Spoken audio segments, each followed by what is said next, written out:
बिस्मिल्लाहिर्रहमानिर्रहीम।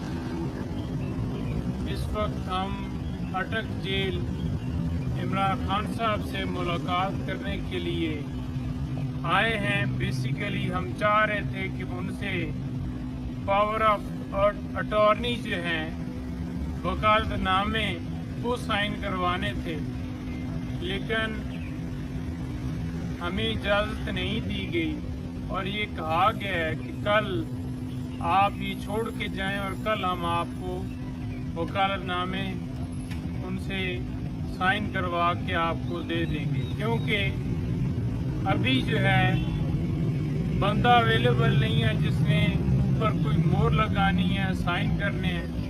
तो लिहाजा इतवार है और आप कल सुबह आएँ। तो हम वकालतनामे छोड़ के जा रहे हैं, कल इंशाल्लाह सुबह आएंगे और इनसे अगर इन्होंने हमें करवा के दिए तो फिर इंशाल्लाह लेके जाएंगे। हमने आज DPO साहब से रब्ता किया है, सुपरिटेंडेंट जेल साहब से रब्ता किया है, DIG साहब से रब्ता किया है और एडिशनल होम सेक्रेटरी साहब से रब्ता किया है। तमाम लोगों से हमने रब्ता किया है, लेकिन आज नहीं हो सके। वहाँ से हमें कल के लिए टाइम मिला है कि कल आके करवाएंगे। Thank you.